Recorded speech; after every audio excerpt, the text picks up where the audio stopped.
You're listening to Addressing Gettysburg. Bang.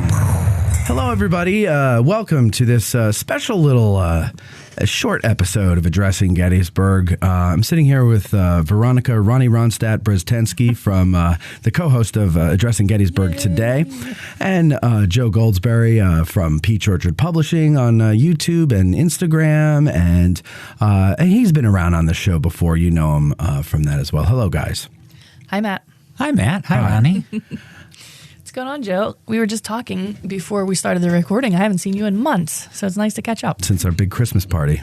Which was amazing, and it's great to be back. Yeah. So one of the things we did before the Christmas party last June was we went and we were invited to go and cover the summer conference, the Civil War Institute at Gettysburg's summer conference of 2022. And we've been invited back this year, and they don't learn their lesson. They don't learn their lesson. No, they certainly don't. Now, we're just going to kind of recap a little bit of what we experienced last year, because we think that you all should attend. It's an awesome weekend. We had a lot of fun. I don't know about you guys, but I was kind of pleasantly surprised at how much fun I had. Yeah. Because I had never gone to one of these conferences before, and I've always imagined them to be, full of personality-less people, all stuffy and humorless and everything. But it was everywhere you went. There were smiles. There were friendly hellos. How are you? I haven't seen you in a long time. Oh, it's so good to see you. Everybody was great. The information shared was fantastic. Lots of good lectures, and then battlefield tours. And I think there's even a tour. What'd you say, Veronica? Going to Harper's Ferry? Harper's Ferry, and I think there's actually one in Antietam with our friends Jim Broomall, and he's accompanied by Keith Bohannon, author and professor. So yeah, different options, not just limited to Gettysburg, right? Civil War in general, because it is the Civil War Institute at Gettysburg. It's not the Gettysburg Institute at Gettysburg. Right. So we're going to talk about lots of different things. Let me just go through the before we go through the list of what's coming up this year, let's talk a little bit about last year, because what we did last year was we went where they set us up in a room where we put our equipment, and Eric, the producer, he had scheduled people who were there to lecture or whatever. Typically after their lectures, we'd grab them and drag them up to the room and do 15-minute interview. I think the Jim Broomall interview was like 45 minutes. That was the longest one we had. But it was really neat to sit down and talk with everybody, and just go around and see it was a very happy atmosphere, right? Wouldn't you agree? I agree. And people were just glad to be there. You're at the Gettysburg College, and there's no college kids, so you get it all to yourself, and it's kind of nice. And then but what fascinated me the most was walking down the hallway, and you see someone like Gary Gallagher, who's a big name, and someone goes up to him and says, "Mr. Gallagher," and he stops and talks. Oh, and he's very pleasant and nice and everything. And probably the highlight of my weekend was when I saw our friend Caroline Janey. Dun, dun, dun. Well, I didn't say Sweet Caroline yet. No. Dang it. But when I saw her, and I went over and I tapped her on the shoulder to say hi, and she turned around and she goes, "Oh, I was just listening to you on the way here." And I kind of had to go sit down, and I was like, because I was flattered.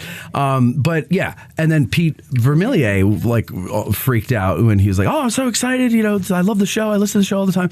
So that was really nice. But it's not about us. It's about the conference here. It was a great time, wouldn't you say, Ronnie? Oh yeah, absolutely. And one of the things that kind of surprised me, because my experiences are with the Civil Roundtable and things like that, where it's an older group, right? I mean, now candidly, the Civil War Institute probably has its fair share of retirees and older folks that can, afford to get away for 5 days or whatever. But I was still surprised at the amount of younger people there. Yeah. I know the Civil War Institute helps with some scholarships for college kids to come and that kind of thing. I think even maybe some high school kids. There were some high school kids there, yeah. But the attendees seemed to be fairly. There were some 30s and 40s. Oh yeah, and couples and all kind. It was a nice mix. Yeah. No, there were a lot of people there of all walks of life, all ages. Yeah. First time attendees, I think you get a different colored badge or something just so people know that you're there. You kind of be welcomed. They could pick on like you. That. Oh yeah, no, they welcome you. Yes.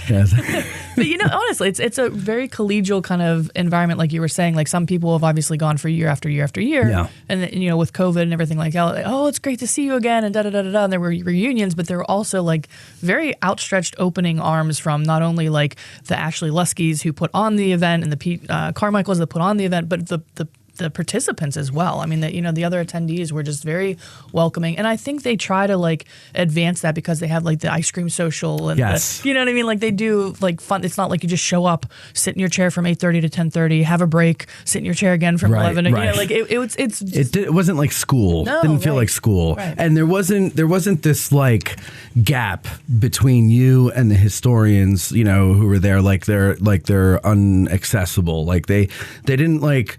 When they were done with their lectures, they didn't go backstage and disappear. They came walking right off the stage, and people would come up to them and talk to them, and they would stop and talk. Yeah. One of the other things is some of the presenters actually stayed and listened to the other presenters. Oh, yeah. Right? Like it wasn't like this is my thing and I'm leaving, like you said. They actually they were part of the conference, which you're right. It was absolutely cool. And the other thing I like about it too is Pete Carmichael, Ashley Lusky, Jill Titus. It's basically the three of them that put this on, and from what Pete tells me, it's more Ashley and Jill, sure. and I don't know if they've added anybody, so forgive me if there's somebody I'm missing, but that's a lot of work to put that on and to coordinate everything on top of your normal job that you're being paid for, right? This is an extra thing that they're doing, so it. They kept it light. Like it felt almost like you were going to some function that a family put on.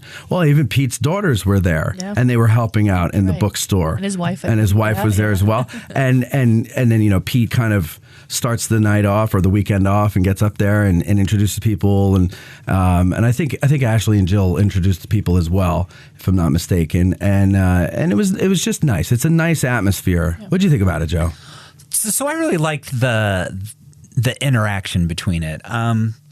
There was room at the conference for serious historians. There was room at the conference for armchair historians, and you could really become a part of the show. A lot of times when you read a book, you are still somewhat detached. When you watch a video from a historian on YouTube, or even sometimes when you take a battlefield tour, you are still 3 or 4 levels away from the action of the Civil War and the drama and the stories that happened in it. But at the conference, talking to the historians and then talking to the crowd, the attendees afterwards, I really felt much closer to the stories, much closer to the letters, much closer to the history of the Civil War than I could just by taking a normal tour or watching a video or reading a book. And I think that was one of the most important aspects of how the Civil War Conference makes it accessible to everyone. And I agree with Ronnie completely.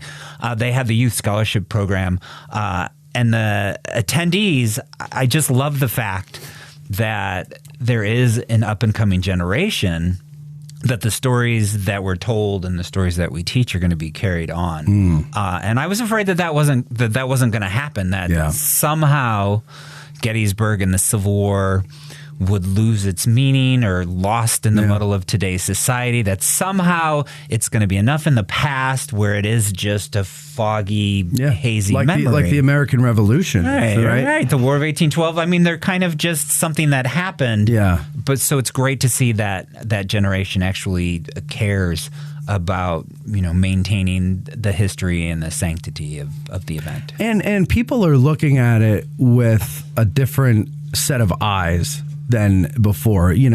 We often talk about how it used to be focused on tactics and casualties and troop strengths and this and that and the other thing, which when you're studying a war, I think is a very valid thing to study. I mean, that's what interests me the most still. But the hunger of the history-consuming public seems to be wanting more the human interest stories, whether they're about civilians or individual soldiers or officers. I remember one of the talks that was fascinating, and I think this is why the interview was 45 minutes long was the Sullivan Blues body one that Jim Brummel did. Yeah. And I knew the story of Sullivan Ballou only as far as what Ken Burns told us in the Ken Burns Civil War. But I did not realize that the Confederates had, just desecrated his body the way that they did. And it was just very fascinating to me. And remember, when he talked about that, we were in a lecture hall, right? In like a small lecture hall. And one of the things I noticed going in there, as soon as I walked in, I don't know if you guys caught this or not, because it was kind of a subliminal thing, kind of. But I walked in and the mood of the room, all the people there, was totally different than the last time I walked into a college lecture hall. Last time I walked into a college lecture hall, I was in college. No one wanted to be there. Everybody had to be there. No one was interested in the subject. You had to take the subject. But here, everybody, whether they were 20 years old or 70 years old, they had smiles on their faces. They were chatty. They were talking with people. They were either meeting somebody new because they sat down next to them, or they saw somebody that they recognized and was, oh, how you doing? And it felt, I think that's a huge part of it, is there's 250 people there, but you're all interested in the same thing. You all want to be there. Right. So that's a number one, right? You want to be there. And you're interested in the subject, and you're excited to see whoever it is you want to see, Gary Gallagher or Caroline Janey or Pete Carmichael or me, and you or Joe, and you and so you're all excited about that and the potential, the possibility of what this weekend's going to turn out to be. Yeah. Weekend, it's like 5 days. It's more than a weekend. And so it helps to be around like-minded people with the same interests. Like it elevates your level of interest and enthusiasm for it. And I think it's easier to pay more attention and learn from what you may not remember everything that you hear, because it's a lot of information to take in. But you just, I don't know, it's just you're more apt to enjoy yourself in many ways. I agree. Yeah. I even walked in it with a fair amount of hubris. I've been to the battlefields. I've read the books. I've watched the series. I know all about the Civil War. What can you tell me that I don't know? I thought I have this checklist. Oh, you're going to say this, and I knew that, and I knew that. But I learned so much, and there were actually moments, just kind of wow factor moments, where I almost held my breath so I could listen to what the speakers were saying. There was a moment where Walt Whitman was a battlefield nurse. And when he was tending to the wounded, Walt Whitman, the great American poet, would transcribe letters home for soldiers who were illiterate to their families. Mm-hmm.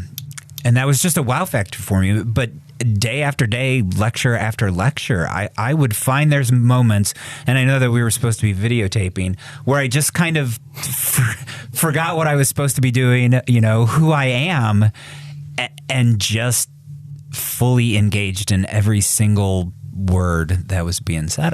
It was just a fantastic week. That's interesting. Yeah, I agree, Veronica. The other thing, these are literally scholars and historians and authors at the top of their game too, right? These aren't just people they pulled off the sidewalk, walking in the diamond. Right. These are like people that know their stuff. I just happened to look down at my notes. Professor Kelly Mazurek, right? She gave this really comprehensive assessment and review of what she called voices of the Union, right? But she focused it on the African American experience, noting that 10% of the Union troops were African American, some were illiterate, some were literate. What did that mean for them? What she has an extensive collection of these letters from these guys, and was able to talk about things in a very minute, I can't stress enough. These are professionals. These are the people that know what they're doing. They've been studying it for 20, 30, 40 years, some of them. They have a love. Kelly talks about the African Americans. Jim Brummell's talking specifically about Sullivan Ballou. There's another young lady, Laura Lawfer Orr. Her presentation on this one individual named James Montgomery Bailey, who apparently Pete Carmichael turned her on to in her grad studies. about his letters. And this fascinating dude who he was a professional humorist, like, and didn't even know that was a thing back then, right? Yeah. But he gets captured, and he still manages to lean on his humor and even maybe like a dark side of that to get through, because there's just so much death and suffering. But this, she spent probably decades researching and analyzing this one guy, and gave this very comprehensive presentation on one particular soldier of a couple million, right, that were in the Civil War. And it was just, like you said, totally enthralling to just sit there and listen to these people, because it's not like they're just like, oh yeah, the weather's good, or I like this particular baseball team. I mean, this is their one area of focus that is just like, they know it inside and out, and it's just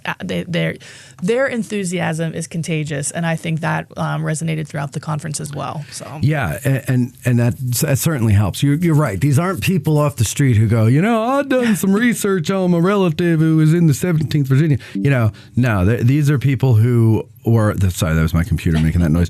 These are people who, they're scholars. They're educators, they're scholars. They're people who have done their homework and they know what they're talking about. Yeah. And so you're going to enjoy it. And then there's the battlefield tours. Last year we jumped around from different ones to get audio on them. But let's see, I remember Brian Lusky was doing one. We met him by the Meade statue. Sue Boardman was in the cemetery. Jim Brumel and Dana Schoaf were on Culp's Hill. I think those are the... Teresa Orr do one, something maybe about the Medal Teresa of Honor. Orr did one, yeah. I think it was a Medal of Honor one. We didn't find her. We couldn't find her. Yeah. There were 5 or 6, but that's one of the things. You have so many options too when you're a registrant. You have all these options because a lot of them overlap, right? Yeah. So unfortunately, there's just not. You can't do it all. You have to choose. We can't take 250 people to every little. Yeah, so you get to choose these little breakout sessions over lunch. You get to go to choose the tours and things like that you're going to do, and you can kind of tailor it to your own interest too, because like you said, a lot of it is Gettysburg based, and if that's your thing, have at it. You're going to get plenty of that. But other presentations are just about the Civil War in general, or other battles, or leadership, or Confederates, Union, whatever. I mean, there's all kinds of options that you can make your own little agenda of what you personally are going to get the most out of, and I think that's pretty fascinating too. You're not pigeonholed. You can customize it. Yeah, that's cool. And then even some of the battlefield tours were like hour and a half, maybe 2 hours, something like that. But then there were also day-long ones. I think Timothy Orr did one on the sharpshooters, if I'm not mistaken. I'm going off memory here because I didn't take notes, unlike you. You're better prepared than I am. No, I found it so fascinating. Anyway. But yeah, so it's... there's a million things that you can do. So what do they got going on this year? So let's see here. There's a ton of stuff. I took some notes. I encourage you to go to their website and see the full schedule. If I were to read this full schedule to you, you would get so bored, your eyes would go cross. But let me give you some highlights. First of all, it starts June 19th. It goes from, 9th, not 19th. It goes from the 9th to the 14th of June. And 14th is not only Flag Day, big holiday, but also it's the day before Matmas Eve, and that means 2 days before Matmas Day. So if you're in town, bring some Matmas presents, and you can stop by the makeshift studio that we'll have there, and you can give them to me at the time. For those of you who don't know, Matmas, of course, is my birthday. So let's see. So many speakers and events that we have, and this is on the website, and these are just some of them. Our friends, Mr. Gary Edelman, James Hessler, Matt Atkinson, Chris Gwynn, Kevin Levin is going to be on. He was on our Patreon. He wrote Searching for Black Confederates. We did an episode with him over the winter, I believe, or it might have been late fall. But you can go back if you're a patron. You can find that and listen to it. Jill Titus, she's also been on Patreon. Caroline Janey, our friend who's been on, I think, twice now. Dun, dun, dun. And Harold Holzer, Drew Bledsoe, Jen Murray. Now, Drew Bledsoe, not the football player, right? He was a football player. He was a New England Patriot, yeah. Way back in the day. Tom Brady took over for him. He was the one who got hurt. That's Brady right. replaced. That's right. So that if you're expecting, now I'm going to go see my favorite quarterback. No, I'm sorry. It is not him. But still, worth seeing anyway. For any of our listeners out there, I have faith in you that you would not confuse the two. But if Matt, Matt needs to encourage you and decipher that information for you, Listen, he doesn't speak for all of us here at Addressing Gettysburg. We do hold our. I see the comments. I see the comments. I get the emails. I know what people confuse out there. So I wanted to make sure that the people that would think that was the football player know better. Jen Murray, Keith Bohannon, Lorian Foote. Also, Jen Murray's been on the show. Lorian Foote has also been on the show on Patreon. Jeffrey Harding and John Neese, they've also been on Patreon talking about the weather during the battle, which that's what they're going to talk about there. Carol Reardon, so many more people. Yeah. There's literally Jim Brumel, Dennis Fry, Joe Mikowski, just a ton of people doing a ton of different things. It goes, like I said, from the 9th to the 14th. It's a lot of stuff. Oh, I just saw this. Yeah. Megan Kate Nelson. I believe she's the author of the Three-Cornered... what was that called? Three-cornered something or other, basically talking about... Three-cornered hat? No. I got to look that up now because I'm almost... But anyway, yeah, she picturing Yellowstone, the nation's first national park, in words and images. Oh. Yeah, anyway.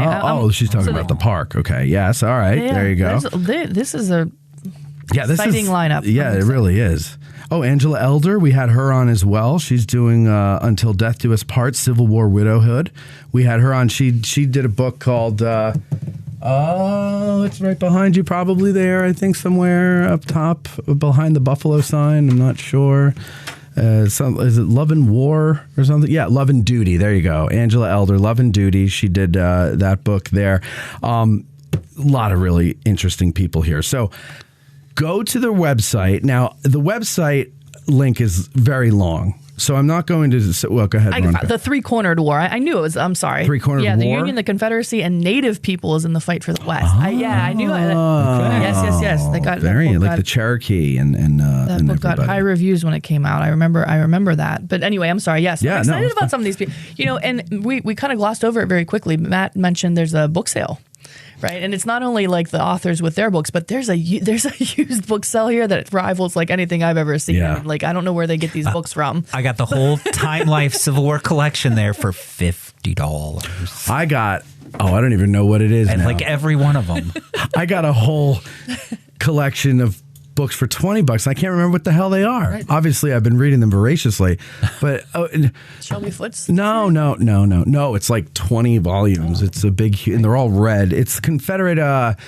It's Southern historical paper. It might be. Like really? I don't recall. I have to go look. Yeah. Anyway. It's on the bottom shelf on my bookshelf, and I have But I have them, gosh darn it. Yeah. But I got them, guys. Yeah. I got them for $20. So if I ever need them, I've got them.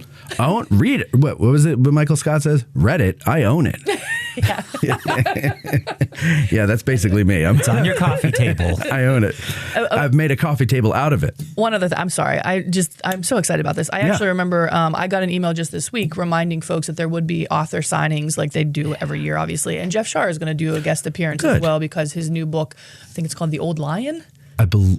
Something about the old lion. Something a lion. Teddy Roosevelt's book is supposed to be coming out this month. So I know he's going to be on a publicity tour, and he's going to be one of the people that you can also interact with there. So we're just anyway, I'm like giddy. Just I am too. I'm very excited about it. Like you can tell, we're all just fans of the whole thing, not just like. No, it's a lot of fun. Yeah. And this year we hope. I'm not. This isn't set in stone yet, but I'm hoping to have community media follow us around for at least Saturday and Sunday. We'll do like man on the street stuff and things like that, and it would be live streamed. All that if we can do it. I got to find out if we can actually hire them, like afford to hire them, because that might be a bit of money. You know what I'm saying? But that's what we're going to try to do. And so I hope that you guys go to their website. Like I said, their website, the address is very long. It's gettysburg.edu/Civil War Institute, but those are hyphenated, and then /Summer Conference, also hyphenated, /2023 CWI Conference, all those hyphenated. You're not going to remember that. So what I'm going to do is put a link to it in the description. Go ahead and click that link. Go over, check out the schedule. If that schedule doesn't make you you want to join this, then come on out along. Then I don't know what am I trying to say? I'm trying to. No, I've zero idea. I know Veronica's hungry and she left her poor mother in the trunk of the car, and I'm trying to hurry up so that we can save her life. And I'm getting all tongue tied. My tongue got in the way of my eye tooth, and I couldn't see what I was saying. The bottom line is join us. Yeah, join us is my point. You can Civil War Institute at Gettysburg 2023. There's the registration's up. And real quick, if you're a member of any roundtable or organization, they offer discounts if you actually reach out to. I believe it's probably Ashley Lusky, but there's a phone number on the website where if you belong to any kind of like American Battlefield Trust, roundtable, any kind of historical thing like that, they're pretty liberal in giving discounts, and I think most of them average like 15% too. So take an extra second to call in and see if there's any discounts for you as well. And don't forget too, ladies and gentlemen, that there's different packages that you could pay for. It's not all one price. There's all different things that you could pay for and get. So like, you could get your tuition, your meal plan, your on-campus lodging, or you could just do tuition with a meal plan or tuition only. So there's veterans discounts. I believe there's veterans discounts. Oh yeah, you've gotten veterans them, right? discounts, student discounts, and new this year, ladies and gentlemen, family lodging options. Oh, okay, so you can start a family while you're lodging. Is that what that means? No. Oh, no, you have your own family already. You have to have the family first, and then you can bring them and lodge there. So they've got that option. There's a lot of options. So go and check it out. There's a ton of different discounts that you can get here. It's just a lot of fun. It's just a lot of fun, and we hope to see you guys there. Don't forget, click the link in the description to go and get your tickets. And that's about it. Thank you, Veronica. Thank you, Joey. You're welcome. And thank you all for listening. And thanks to Pete Carmichael and the gang over there at the Civil War Institute for inviting us back this year. We're really excited about it, and we hope that we see all of you listening there soon. Not soon, in June. June 9th through the 14th. All right, goodbye. Our hearts so stout have got us fame, for soon 'tis known from whence we came. Wherever we go, they dread the name of Gary Owen in glory. Instead, follow drink down